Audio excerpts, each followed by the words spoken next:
नमस्कार. नमस्कार.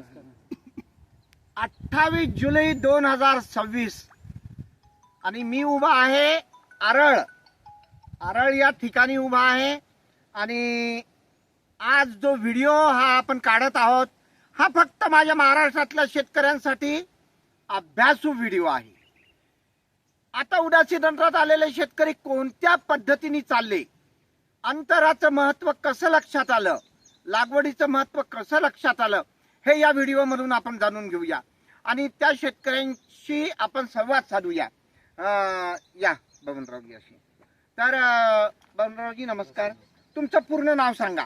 बबन शंकरराव साखरे, राहणार आरळ, तालुका वसमत, जिल्हा हिंगोली. बबन शंकरराव साखरे, राहणार आरळ, तालुका वसमत, जिल्हा हिंगोली.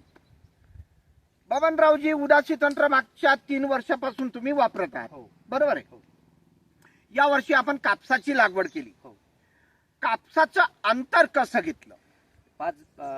एक 5 फुटाचं तास, दुसरं 7 फुटाचं 5x2 वर लागवड. 7 फुटाचं तास एक, त्याच्यानंतर 5 फुटाचं तास एक आणि 2 झाडामधलं अंतर 2 फूट. आपण दाखवूया पाटील, असं या. आता इथं थांबा मित्रांनो. हा 5 फुटाचा तास आहे. हा जो तास आहे तो 5 फुटाचा आहे. हे 5 फुटाचं अंतर आहे.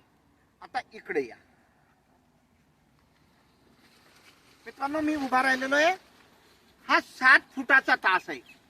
7 फुटाचा म्हणजे 5x7चं अंतर हे झालं आणि 2 झाडामधलं अंतर 2 फूट केलं. आता आपण बबनरावजींना प्रश्न विचारूया की बबनरावजी, पूर्ण महाराष्ट्र असं 1-1, 2-2, 3-3 फुटावर लागवड करतं. तुम्ही हे अंतर इतकं मोठं घेतलं, तुम्हाला भीती नाही वाटली का? नाही, भीती नाही सर. 3 वर्ष वापरतो मी, बर. भीती नाही वाटली, कारण आत्मविश्वास आलाय की आपलं अंतर मिळतंय म्हणून. हा, म्हणजे आपण 7 फुटाचं जर अंतर घेतलं तरी आपलं मिळून जातं आणि आपल्याला झाडांची संख्या आवश्यक नाहीये, आपल्याला कापसाचा उतारा आवश्यक आहे. आणि हे लक्षात आलेलं आहे तुमच्या की जितकी झाडांची संख्या कमी, जितका अंतर जास्त, तितकं उतारा जास्त. हे आपले जवळपास जिंतूर तालुक्यातले भरपूर शेतकरी हे शिकलेले आहेत की जितका जास्त अंतर, जितकी झाडांची संख्या कमी, तितका उतारा जास्त. आपली लागवड किती तारखेची आहे? 30 मेची. 30 मेची लागवड आहे.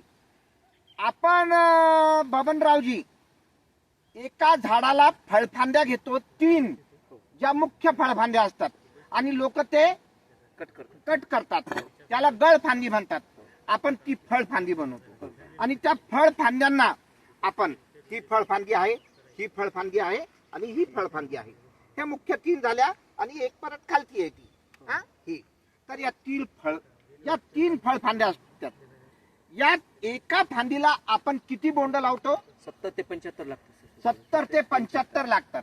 आता हे तुम्हाला माहित आहे की एका फांदीला 70-75 बोंड लागतात, म्हणून तुम्ही ती कापत नाही आणि त्या फांदीला आपण असं वरती नेतो. लोकांनी तंत्र न वापरल्यामुळे त्यांची फांदी आडवी जाते आणि त्याला 5 येतात. परंतु आपण 30 फांदी वरती घेऊन जातो आणि त्याला 75 लावतो.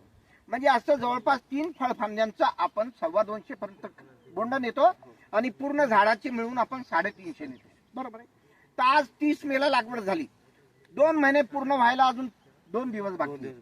आज जी परिस्थिती आहे, आपल्या छातीला लागतोय कापूस आणि ज्या फळफांद्या, तर आपण थोडस मामाला बोलूया. मामा अनुभव ये.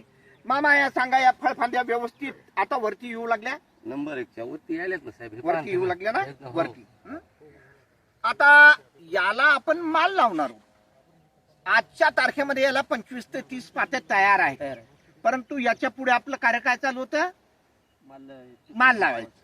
आता माल लावाय करता आपण ज्या फवारण्या करतो, या फवारण्या ज्यावेळेस आपण करतो की बायोमॅक, त्याच्यानंतर शक्तिमान गोल्ड, फ्लॉवर किंग यासारखे जे घटक वापरतो, त्यांनी भरपूर माल लागतो.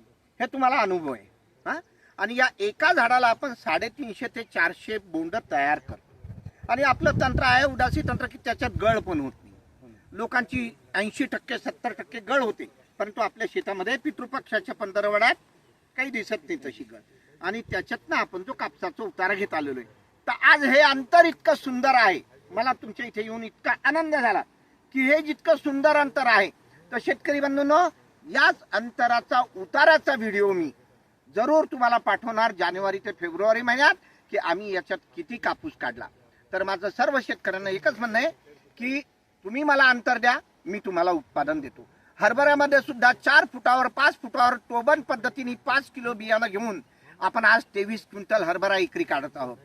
सोयाबीन मध्ये सुद्धा आपण 12 किलो बियाणं घेऊन आज आपण 20 ते 22 क्विंटल उतारा काढत आहोत.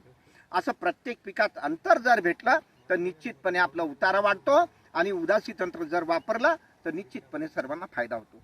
तर तुम्हाला विश्वास आहे मामा, तुम्हाला सुद्धा विश्वास आहे मामा, तुम्हाला सुद्धा विश्वास आहे.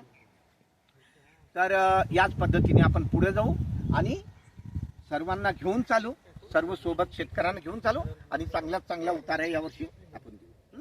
तर मी तुम्हाला सर्वांचे आभार मानतो की तुम्ही मला इथे बोलवलं पीक पाणी करता. आणि आज आपण जे म्हणजे पाहणी केली तर त्याच्यात मला खूप समाधान आणि आनंद वाटला की इतका सुंदर कापूस आहे. तर पाटील एकदा पूर्ण कापूस असा दाखवा की किती सुंदर कापूस आहे. बरं, आपल्या कापसावर मावा, चिट्टा, तुडतुडे, पांढरी माशी, नागाळी असं काही प्रकार आहे का? नाही. का नाही? का नाही मामा? कारण आपण काळजी घेतो, रोग यायच्या आधीच काय काय घ्यायचं आणि या काळजीमुळे आपल्या पिकावर काही नसतं. तर मित्रांनो, असा लसलसीत कापूस असला पाहिजे, कोणत्याही प्रकारचा रोग असला नाही पाहिजे. आणि आज 2 महिन्याचा कापूस होतोय, 30 तारखेला 2 महिने पूर्ण होतील आणि असं लस पान आहे आणि माल लागत आहे. तर मी खूप खूप अभिनंदन करतो बबनराव तुमचा की याच पद्धतीने पुढे जा, पुढे वाढत राहा आणि सर्वांना घेऊन चला. धन्यवाद, नमस्कार.